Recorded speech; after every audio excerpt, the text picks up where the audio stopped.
Hello, strong people. Week 3, day 1. Yeah, I'm so bad at that.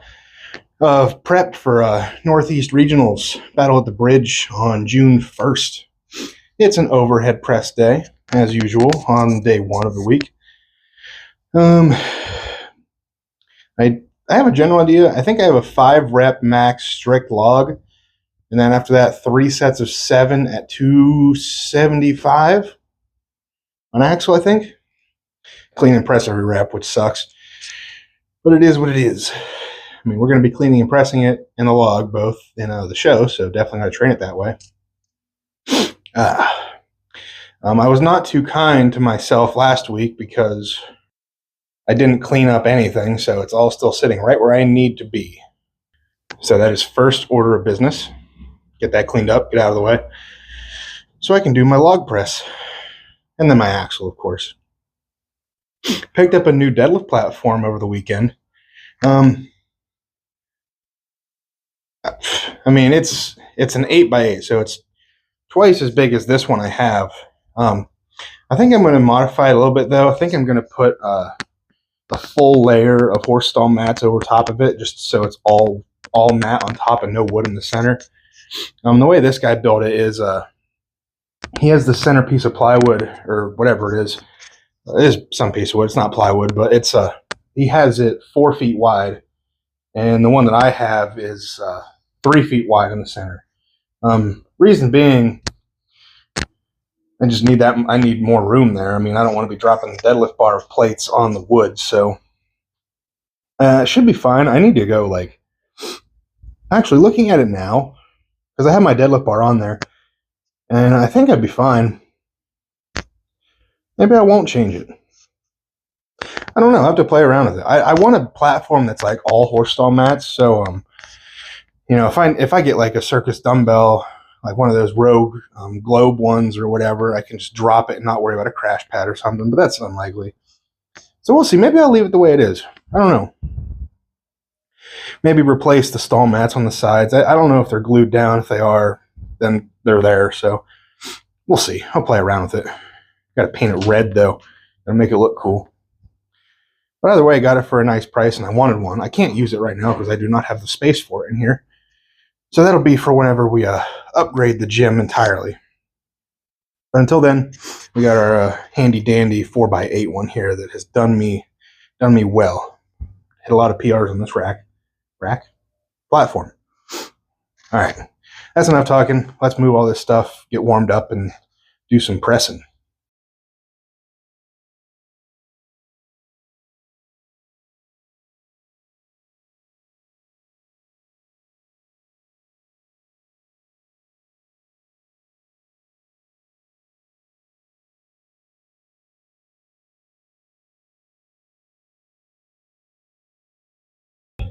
All right, slight intermission before I move on to axle.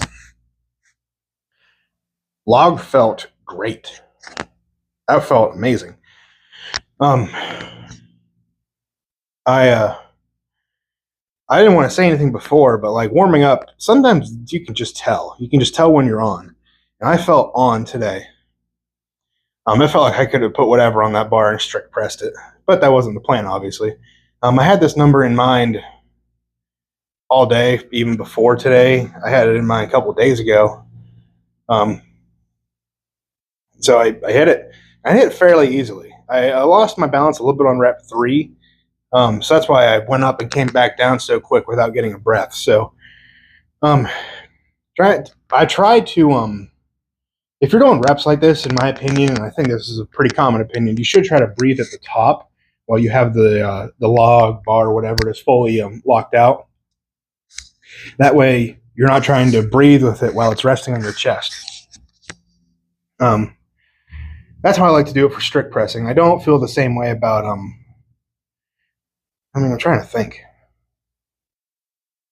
Yeah, anything for reps like that, I feel like that's how you should do it. Depends. I don't always do it that way, but for strict press, I try to. But I lost my balance and had to bring the log back down before I could get a breath in between rep 3 and 4. So that's why rep 4 was sitting on my chest a little bit longer.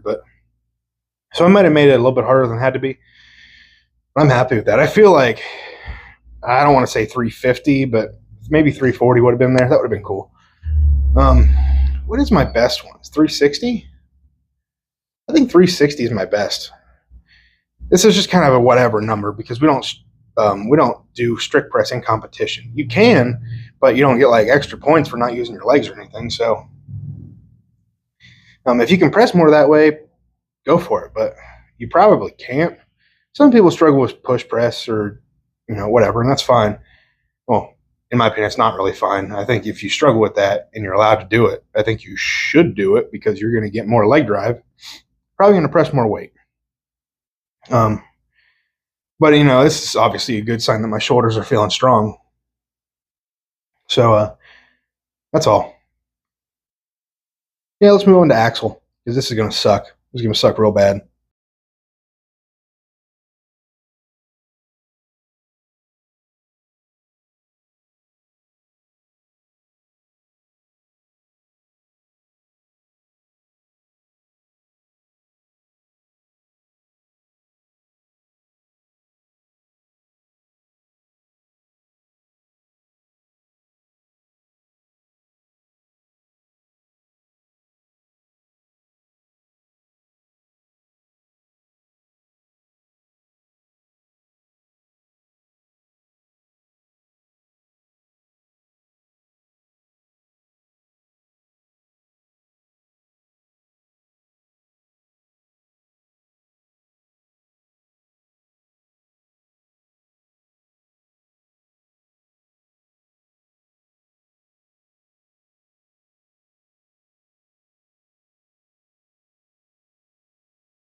Whew. That was almost bad. I was doing in the middle of my third set of axle clean and press. And I don't know if it was rep 3 or 4, but I did the transition from stomach to rack position. And when I did, my right leg slid out, and I felt it like in the side of my leg. And I felt it, and it scared me. So I was like, no, stop there. My leg slid out, and I almost felt it go. If that was a heavier weight, that probably would have been really bad. But I called it after that. I was like, no.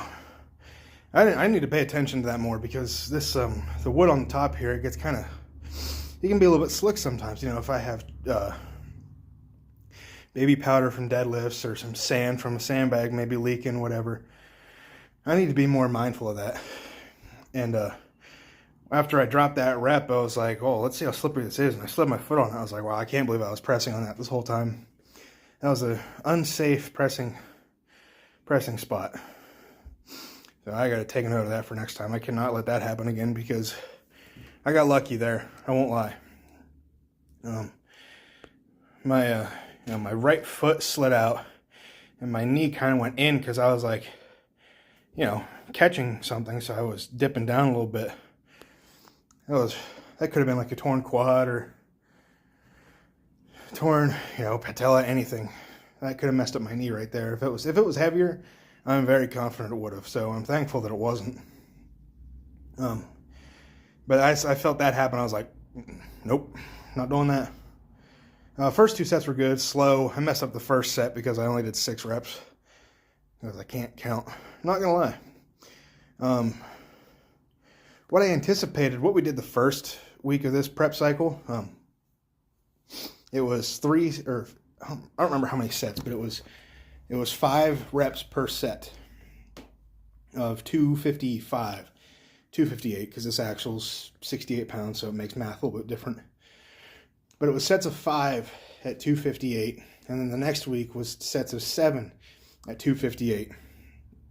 So what I was anticipating was, sets of 5, go back to sets of 5, increase the weight 20 pounds. But what instead happened, we went straight to, we did the 20-pound increase, but we stayed at 7 reps. So that was challenging. Definitely didn't get them all in a minute. Axle is just harder to. The thing, I could have kept pressing. The strength was there. Cardio felt pretty good. What was bothering me was I could not feel my wrists. Like what I've been doing is I haven't been wearing wrist straps. I've only had them on. I don't wear them for log usually, so I'm not used to having all that. Having my circulation cut off in my hands for that long. So when I was getting to rep 5, I couldn't feel my hands to like move to physically grab the axle. So I don't know. I need to not be a weenie basically and just do it anyway. So that made me rethink it a little bit. I still like my wrist straps on axle, so I'll probably just wear them looser or something and still give me some support, but just not enough to fully cut off circulation. Kind of in the middle. Usually if you're powerlifters will tell you to keep it as tight as possible. And I agree that's how you should do it. Even in strongman, if you're going for a 1 rep max, you want that to be super tight. You want all the wrist support you can get. But reps like this, I want to be able to feel the weight. I want to be able to, I want my hands to work whenever I go to clean the implement. So a little bit harder than anticipated, but I definitely didn't get them in under a minute, unfortunately. Definitely slow down. I can do 5 pretty quickly, but 6 and 7, I slowed down quite a bit on that. On the second set, my 6th rep was faster, but I still slowed way down for 7, so I need to speed that up because I want 7 on this event. Obviously, I'm standing in one spot doing this. I'm not going back and forth like it will be at the show. Log, axle, log, axle. I don't know which one's first either. I don't know if you have to pick one or if it's, mandated you start with one or the other. I don't know. But either way, you got to transition back and forth and you got to wait for the down command. So those take time. So 7, I'm thinking 7. If someone gets 8, props to them. If someone does, I hope it's me. But I'm not mad about that. Felt good. Not much else to say other than let's move on to some accessories. All right, I don't think I have recorded a set of lat pull downs in a while, so here we go. And mic'd up while at that. Should be sets of 8, 4 sets of 8, and I think an AMRAP.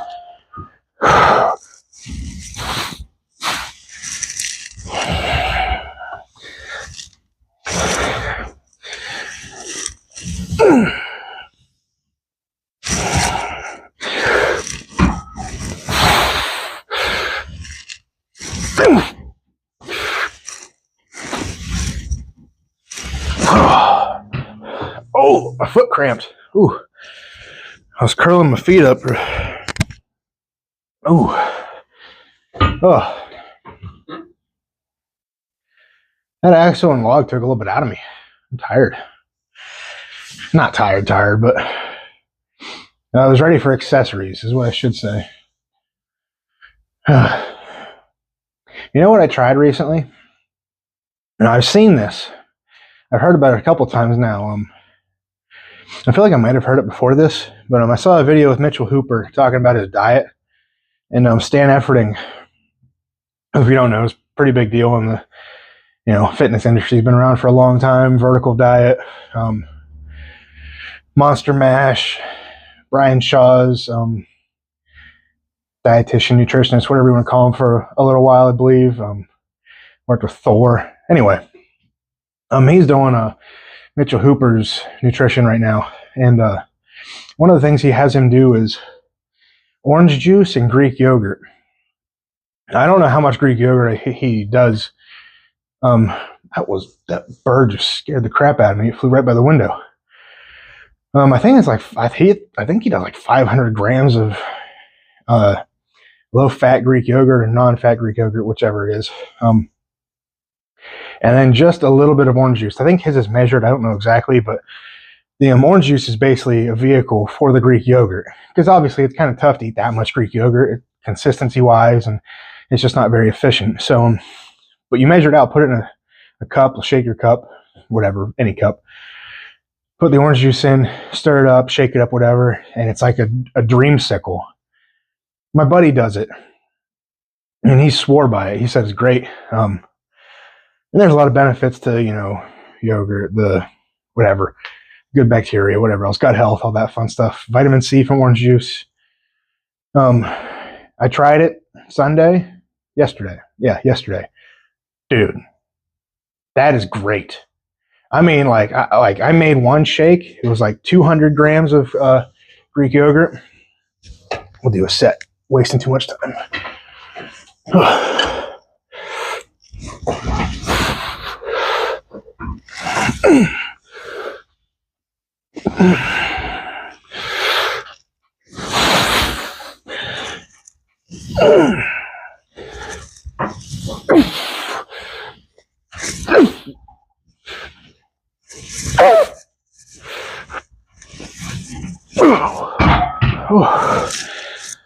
But I did one shake, and it was smoothie shake, whatever you want to call it. It was 200 grams of Greek yogurt and just a little bit some orange juice. I didn't measure it. I should. I will going forward. But I tried it, and I was like, we might be on something here. And I was like, I told my wife, I was like, you have to try this. So she did. She was pleasantly surprised. She liked it too. I don't know if she liked it enough to do it, but she was like, yeah. And I liked it enough to where I went back and I did another shake later in the night that was 300 grams of Greek yogurt. So I ate almost a whole container of Greek yogurt yesterday, and I will finish that up tonight because that was great. What I'd like to do, I need to stock up on it now, but I want to do it in the mornings. I don't typically eat breakfast, which is probably a bad thing. I understand the idea behind eating more meals a day. Keep metabolism rolling, it's consistency. You eat 2 big meals in a day like I do, and it's probably going to spike, insulin levels, blood sugar, whatever. And it's just, it's just not ideal to dump that much fuel into the system all at once, because then your body has to work really hard to digest it, I would imagine. So more meals, less volume per meal, probably better. So I think adding this in the morning, it's going to be, like 30 something grams of protein, 32, I think, if you do 2 servings. I got to measure out exactly how much orange juice I want to do, because I don't want too much, because it's sugar, obviously, but it's 100% orange juice. It's not like from concentrate or no added sugars, anything like that.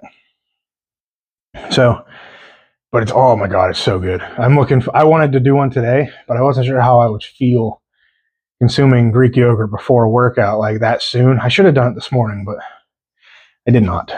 So anyway, if you're wanting, if you don't like Greek yogurt, and if you want it for, the health benefits, the protein, because there's a lot of protein in it, add a little bit of orange juice to it and just slurp it down.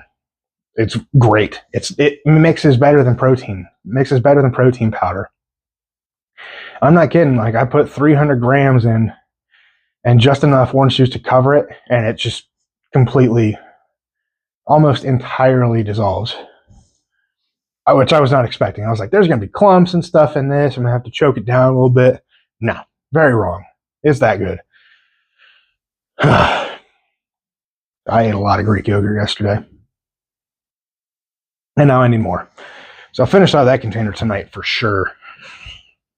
I might even do that twice a day. Who knows? All right, let's do another set. My lats are already sore.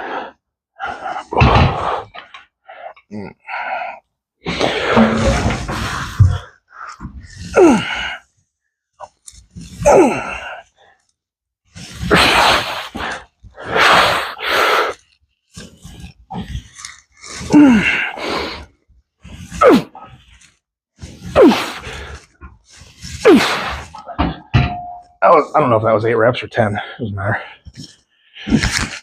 Oh, God. I feel like I was going to say something. I don't know what it was, though.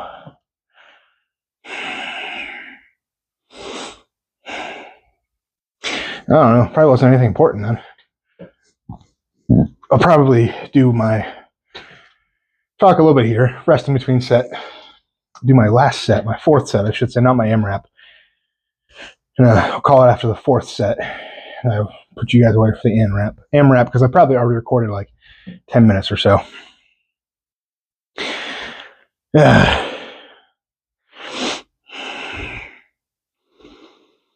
I've been doing a lot of shopping on Facebook Marketplace, and I shouldn't be. I already told you guys I bought a deadlift platform. Happy with that. Because I want a giant platform now. Now that I have a 4x8 and an 8x8. I mean, what's that going to be? I can't do math, so what, 12 by 24? What am I saying? I'm telling you, the only math inside the gym is gym math, plate math. There is no. Either way, I'm going to have a really giant deadlift platform, which I wanted because I want to have, if I need to set up multiple deadlifts in a row, if I have like a back and forth, or even what I'm doing, axle and log together, I want to be able to set that up. And I just don't have enough room on this singular platform. And there's just no way I can make room for it. Yeah, there's no way I could use it now. But wishful thinking. I'm excited for that. Oh, all right, let's do the last set, and so I can stop blabbering because the brain ain't working right. Oh, something else cool. I saw today that we hit. I don't know if it was today we hit it, but 340 subscribers. That's crazy.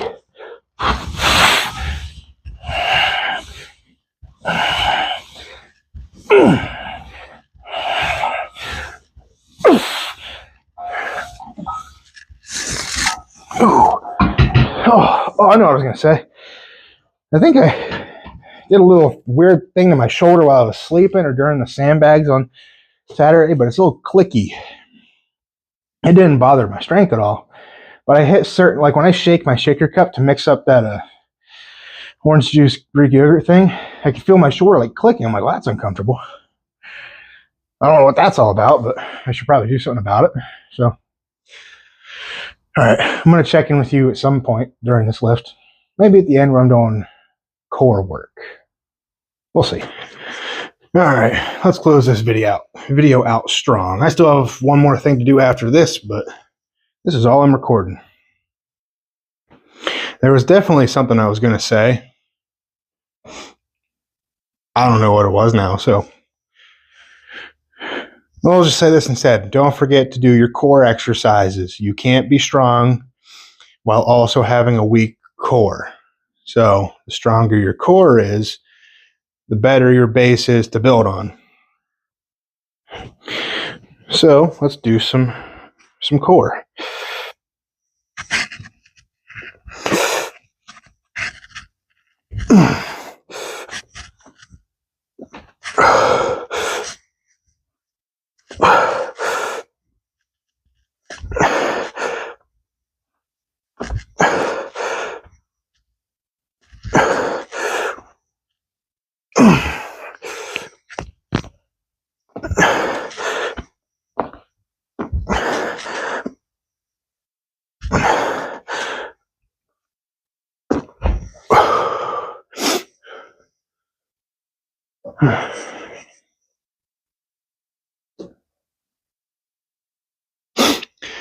The wife was taking out a puppy.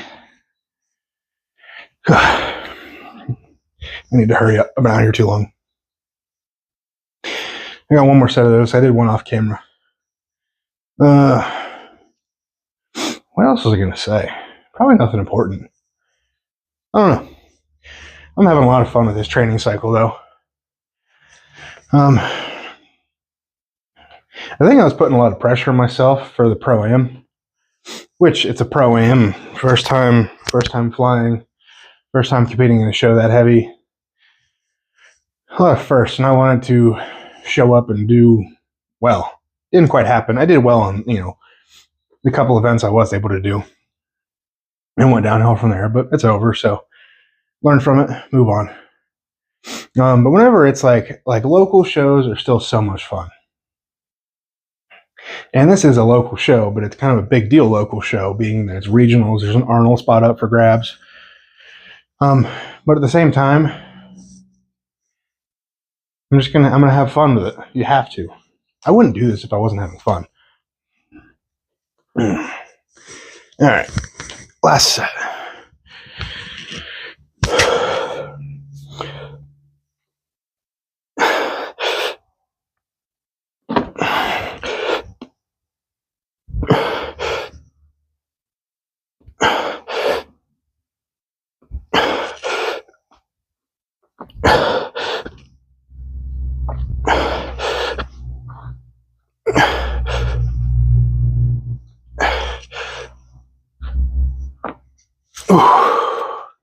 Ooh. That's hurt my head a little bit. Oh, wow. I didn't like that. All right. I think I've talked enough in this video. Tomorrow we got deadlifts. 715 for 1+. I'm aiming high, obviously. I always do. I don't know. I'm okay. I don't want to sell myself short, basically. If I think I'm capable of this number of reps, then I'll go for it. I'm not going to be... I want to have a higher number in mind, is what I'm saying. If I doubt myself and I say I can only do 3 reps, when in reality, what my body is physically capable of is probably more like 5 or 6. I think you need to aim for that 5 or 6, because if you have the number 3 in your head and you hit 3, you might want to stop there. Be like, oh, I hit that number that I thought of. I hit the number that I wanted to. And then you look back at the video and you're like, oh, wow, I had 3 reps in the tank. I like setting that number like 2 reps, 3 reps above what I think I can actually do. And then stick with that. I don't even think about whatever I am probably actually capable of, because I'm just more likely to try to go for that higher number if that's the only number I think about. So I'm going to say 7 for tomorrow. Why not? Hit 7, 635. Hit 7, 675. Why not 7 with 715? We'll find out tomorrow. Good press day today, though. Not much else to say. Press is feeling strong. Happy with the movements. Next, this was the end of this training cycle. It was a 3-week cycle. And then, so I think the last week would be 4 or 5 weeks. And with the deload week built in, of course. So I don't know if next week's going to be a deload or what. But either way, go out, get strong, stay strong. I'll see you guys in the next one. Peace.